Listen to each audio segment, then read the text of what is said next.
কি অবস্থা সবার? আবার গেম খেলা শুরু করলাম। মাত্র 3 মাস হয়েছে গেম খেলা ছেড়ে দিছি, আবার গেম খেলা শুরু করলাম। এখন ভালো একটু খেলতে পারি, দেখেন কিভাবে খেলি আমি। আর এই জগতে কত মানুষ কত কিছু করে, আমি গেমের প্রতি আসক্ত আবার হয়ে গেলাম। দেখি গেমটার প্রতি আরও আসক্ত হব। আর এখন গেমটাও অতটা বেশি ভালো পারি না, আগে যেরকম খেলতাম সেরকম আর এখন হয় না। দেখি আর 2-4 দিন গেলেই আবার খেলা ভালো হবে।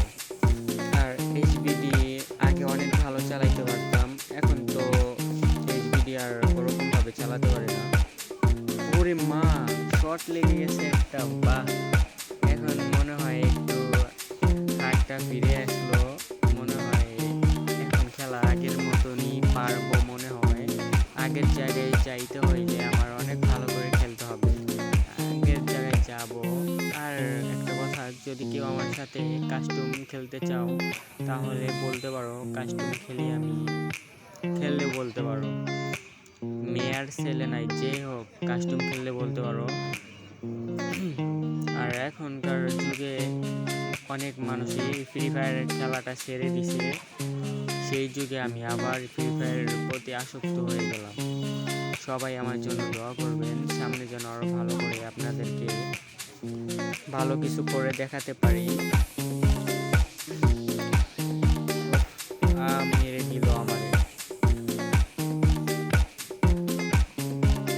এই ভাইয়াটাও অনেক ভালো খেলে, তাও অনেক ভালো লাগে। আর আমি তো মনে করো 3 মাস পরে গেমে ঢুকলাম, তাও মোটামুটি পারি না, কিন্তু এই ভাইয়াটা অনেক ভালো খেলতেছে। জানি না এই ভাইয়াটা কি আমার ভিডিওটা দেখবে কি না, দেখলে একটা কমেন্ট করে যাবে। আর যদি আমার কোনো ভুল হয়ে থাকে মাফ করে দিবেন ছোট ভাইয়া হিসেবে। আর আমি চেষ্টা করব প্রতিদিন আপনাদের মাঝে একটা ভিডিও দিতে, এরকম ভিডিও আপনারা দেখবেন।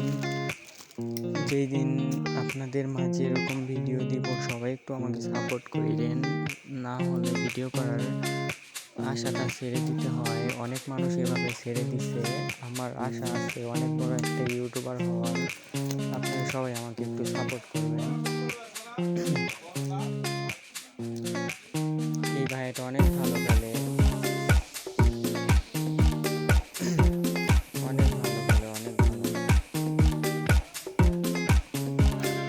আমি হয়তো অনেকদিন পরে খেলতেছি, তো তার জন্য পারতেছি না ওরকমভাবে, দেখি আর কি হয়। আর এখন তো আমি এইচবিডি নেব, কারণ এইচবিডি চালাইতে অনেক ভালো লাগে, এইচবিডি অনেক ভালো চালাইতে পারে। এখন দেখি কি হয়, এই এক রাউন্ড আছে,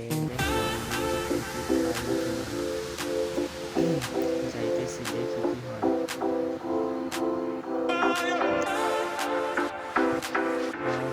একটা হেড লেগে গেছে, হেড লেগে গেছে। অনেক খুশি আমি।